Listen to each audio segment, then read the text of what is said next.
Hi guys, and welcome to your second lesson on the perfect aspect. Today we're going to look at the difference between the present perfect and past simple. Okay, so we're going to start by quickly revising the past simple. So the past simple expresses facts and past time, and this time is always seen as finished and completed. So, for example, I had a pet rabbit when I was a child, and actually that's true. I had a pet rabbit when I was about 12. So here we are, there's my rabbit. I'm not going to tell you how long ago, but it was a long time ago, and here we are now in 2019. So yeah, this is the past simple talking about past facts. It's got this remote form. So this here is what I've been calling a remote form. If you need to revise remote forms, go back to the unit that looks at past tenses. Okay? But we've got this remote form here, which creates a feeling of distance between now and the past. Now there's no connection between the past and the present, okay? If I say I had a pet rabbit when I was a child, I see this as having no connection with who I am now. So what about the present perfect? Now, the present perfect does talk about past time, but it's the past as seen from now. So here's an example. I've had my dog for 6 years. So I got my dog, I found my dog in 2013, and here we are now, and we're talking about this time here, right?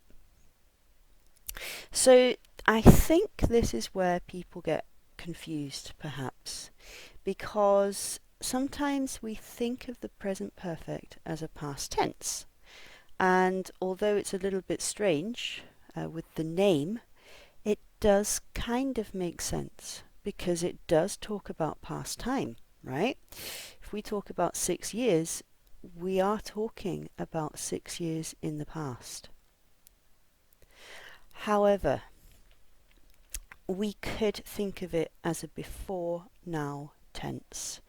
Okay, last week I used the word retrospective. So it's a before now tense that talks about a length of time that is seen from now. So when I say this, I've had my dog for 6 years. I am here.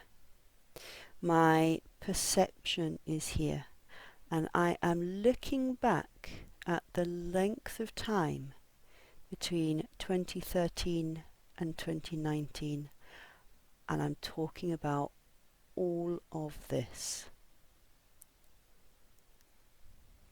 And sometimes people get a little bit confused as well with the verb have, and that's understandable. In English, we can use have as an auxiliary verb here, as well as a main verb here. Okay, so I have had my dog for 6 years. That's okay, although I agree it's a little bit strange. Okay, so I'm going to share with you a really common way that we use this language in conversations. Okay, stuff like this, we do it all the time. Have you ever ridden an elephant? Oh yes, I rode one when I was in Thailand. Oh, what was it like? Well, it was quite strange actually, not at all like riding a horse. Have you ever ridden an elephant then? No, and I've never been to Thailand either. So what's happening here? So that first speaker starts with the present perfect, okay? And the reason is because this tense allows us to talk about all your life before now. That's why we use the present perfect for life experiences. And it's a great tense for introducing a topic. Have you ever been to France? Have you ever visited New York? Stuff like that. Okay. The second speaker moves into the past simple. And that's because they are moving away from any time before now to a specific time with details. And then we stay in the past simple all the way until here when it's back to present perfect, and that's because we are back to talking about any time before now. Okay, so here's a quick summary for you. Past simple expresses facts, past facts.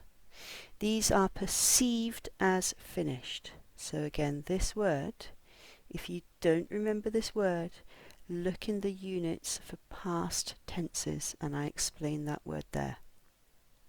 So the facts are finished and they don't have a connection to now. Often we use this tense to give specific details about past events. Present perfect. It is a present tense. It looks back at a length of time from now. And it's very often used for talking about life experience. Okay, so I've been teaching English for a long time.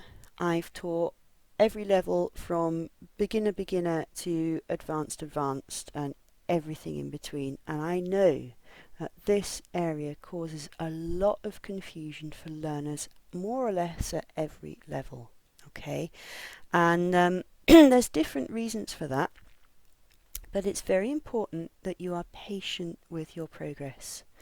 And that you allow your mind to come to its own conclusions about this language, okay? Your language might see time very differently to English, and that's quite challenging to overcome.